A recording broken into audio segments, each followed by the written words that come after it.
La Genèse. Chapitre 1. Au commencement, Dieu créa les cieux et la terre. La terre était informe et vide. Il y avait des ténèbres à la surface de l'abîme, et l'Esprit de Dieu se mouvait au-dessus des eaux. Dieu dit, que la lumière soit. Et la lumière fut. Dieu vit que la lumière était bonne, et Dieu sépara la lumière d'avec les ténèbres. Dieu appela la lumière jour, et il appela les ténèbres nuit. Ainsi, il y eut un soir, et il y eut un matin. Ce fut le premier jour. Dieu dit, qu'il y ait une étendue entre les eaux, et qu'elle sépare les eaux d'avec les eaux.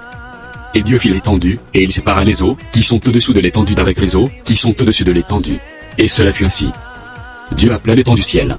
Ainsi, il y eut un soir, et il y eut un matin. Ce fut le second jour. Dieu dit, que les eaux qui sont au-dessous du ciel se rassemblent en un seul lieu, et que le sec paraisse. Et cela fut ainsi. Dieu appela le sectaire, et il appela la main des homères. Dieu vit que cela était bon. Puis Dieu dit, que la terre produise de la verdure, de l'herbe portant de la semence, des arbres fruitiers donnant du fruit selon leur espèce, et ayant de leur semence sur la terre. Et cela fut ainsi. La terre produisit de la verdure, de l'herbe portant de la semence selon son espèce, et des arbres donnant du fruit, et ayant de leur semence selon leur espèce. Dieu vit que cela était bon. Ainsi, il y eut un soir, et il y eut un matin. Ce fut le troisième jour. Dieu dit, qu'il y ait des luminaires dans l'étendue du ciel, pour séparer le jour d'avec la nuit, que ce soit des signes pour marquer les époques, les jours et les années, et qu'ils servent de luminaires dans l'étendue du ciel, pour éclairer la terre. Et cela fut ainsi. Dieu fit les deux grands luminaires, le plus grand luminaire, pour présider au jour, et le plus petit luminaire, pour présider à la nuit. Il fit aussi les étoiles. Dieu les plaça dans l'étendue du ciel, pour éclairer la terre, pour présider au jour et à la nuit, et pour séparer la lumière d'avec les ténèbres. Dieu vit que cela était bon. Ainsi, il y eut un soir, et il y eut un matin. Ce fut le quatrième jour. Dieu dit, que les eaux produisent en abondance des animaux vivants, et que des oiseaux volent sur la terre, vers l'étendue du ciel. Dieu créa les grands poissons, et tous les animaux vivants qui se meuvent, et que les eaux produisirent, en abondance selon leur espèce. Il créa aussi tout oiseau ailé selon son espèce. Dieu vit que cela était bon.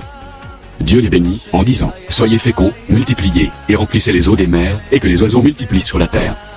Ainsi, il y eut un soir, et il y eut un matin. Ce fut le cinquième jour.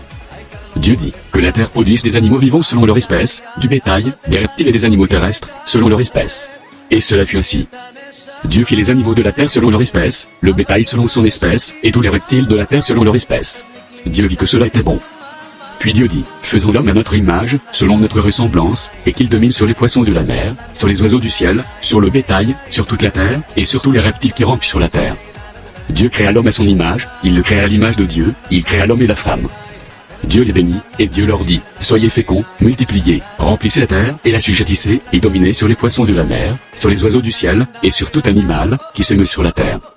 Et Dieu dit, voici, je vous donne toute herbe portant de la semence, et qui est à la surface de toute la terre, et tout arbre ayant lui du fruit d'arbre, et portant de la semence, ce sera votre nourriture. Et à tout animal de la terre, à tout oiseau du ciel, et à tout ce qui se meut sur la terre, ayant en soi un souffle de vie, je donne toute herbe verte pour nourriture. Et cela fut ainsi. Dieu vit tout ce qu'il avait fait, et voici, cela était très bon. Ainsi, il y eut un soir, et il y eut un matin. Ce fut le sixième jour.